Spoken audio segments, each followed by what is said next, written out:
Thank you for plugging into this Family Life News podcast, streaming issues-driven, family-focused news.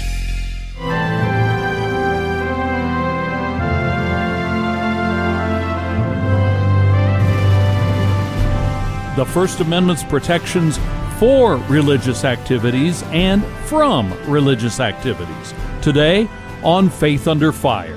This is the Family Life News feature, which looks at issues facing Christians, citizens, and the culture. I'm Greg Gillespie, and today, our interview with Coach Joe Kennedy.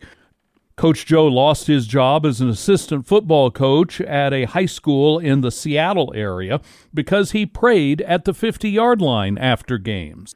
The school district that reprimanded him and eventually fired him looked at First Amendment rights because schools cannot force religious practice on their students. But there is also a question of whether an individual on the staff can have their own free exercise of religion. Ultimately, the Supreme Court decided in favor of individual rights to religious expression. Here is my conversation from the New York State Capitol with Coach Joe. Joe Kennedy, the coach at the center of a First Amendment case that made it all the way to the Supreme Court, came to New York State to talk with folks here. What has it been like to be frontline celebrity headlines, simply standing up for your faith? It's just weird. It really is. You sit there and think, I'm just an average guy, average job. A 30-second prayer is not newsworthy. So all this big hype about it just shows the power of God, because I sure just couldn't get this kind of attention. Talk about where your faith developed, where you said, I'm going to kneel at the 50-yard line after football games. What planted the seeds that made this the touchstone for such a big national and, as you said today, international right? change? I was offered a job, went to the job interview to be a high school football coach, and they offered me the job. And that evening, I was sitting there talking over with my family, and I was watching TV late in the evening, and this movie came on, Facing the Giants, and it was just like a blow to my head. I mean, gut punched me, put me on my knees, crying my eyes out, and it was the first time I understood what a calling is. And I heard it loud and clear. God is calling me to be a coach. And I told him right there, that was my commitment with God, was I was going to give him thanks after every game, win or lose, right there on the 50-yard line.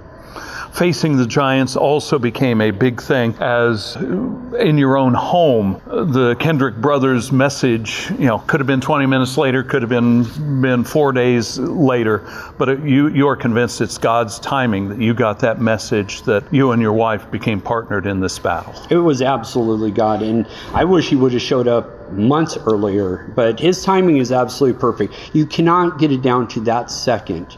That precision, you can't make up these coincidences like that. You take a look at God and where he is and what he does. If you don't believe in God, you're not looking, because it's everywhere, and it's amazing in his time what he does. I've talked with folks, it takes more faith to not have faith than to see what's very obvious that way. That's the truth. Last question here for Coach Joe Kennedy. You've got the battle won. You have the legal papers in your back pocket, but you are heading back into a place where you've been away from coaching for a while. Now everybody's going to be watching to see, how do you pray? What do you pray for? Are you able to focus on the student athletes that you're in charge of? What's the next chapter going to look like, and how are you going to handle the attention that's going to bring? Yeah, I don't know what the next chapter is going to be. I've been asking God that for quite a long time. I know that I am going back to Washington. I'm going to go back to be a coach. If it's one game or one season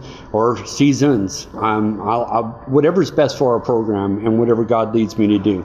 But I'm excited to see if he could do this, what he's done so far. Imagine what he's going to do in my next seasons coming up.